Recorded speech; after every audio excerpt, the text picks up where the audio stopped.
America's Cold War, Chapter 8 A New Cold War, Part 1.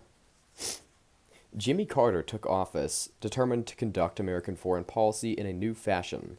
Détente with the Soviet Union and the disastrous war in Vietnam convinced him that the United States had both the opportunity and motive to improve its reputation worldwide by embarking on a foreign policy based on American ideals.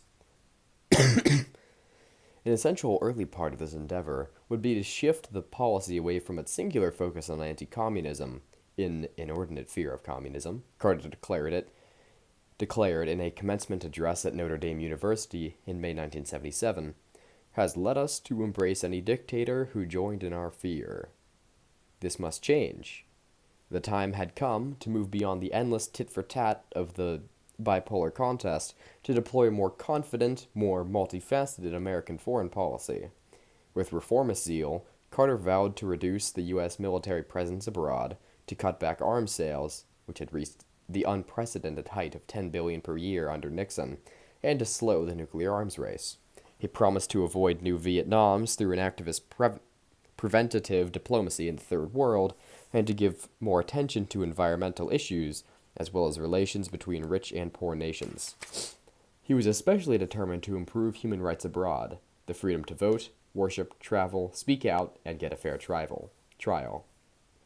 It was a winning message. Americans were ready for a new direction.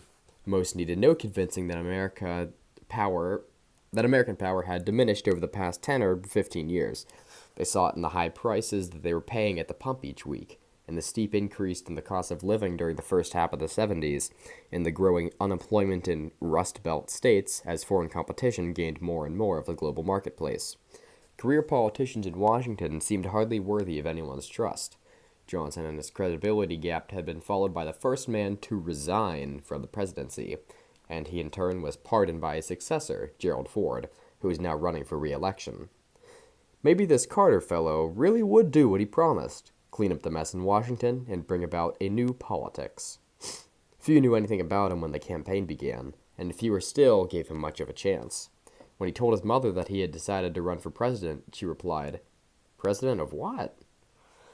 Raised in the rural South Georgia town of Plains, where his family owned a peanut farm, Carter attended the Naval Academy, graduating 59th out of his class of 820, then served as an engineer in the Navy's nuclear submarine program before entering politics. A deeply religious Christian, Carter had been elected governor of Georgia in 1970 on a platform of moderate civil rights and economic modernization. 6 years later, he won the highest office in the land despite his relative obscurity. Or perhaps because of it. And he would achieve some successes, including foreign policy successes, though two or more of the notable ones, reaching agreements in Panama over the canal and brokering a former peace between Israel and Egypt, came by traditional diplomatic practice rather than Carter's new methods. Before long, however, problems appeared.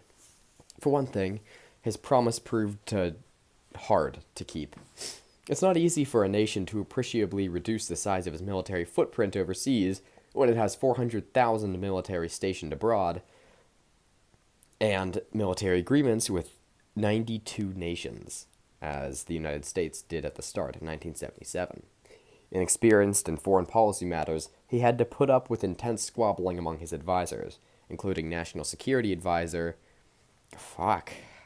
Zbigniew Brzezinski, a stern-faced, of course it's Polish-born political scientist who blamed foreign crises on Soviet expansionism, and Secretary of State Cyrus Vance, a blue blood from the Northeast, who favored quiet diplomacy. Carter also faced mounting outside criticism, especially from the right.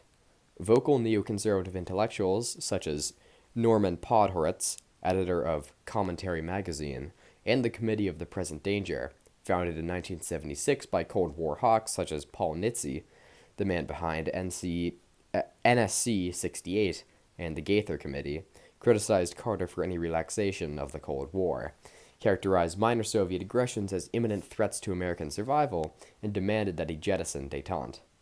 The hawks got their wish. Under Carter, détente deteriorated, and the Cold War deepened, especially after the Soviet invasion of Afghanistan in December 1979.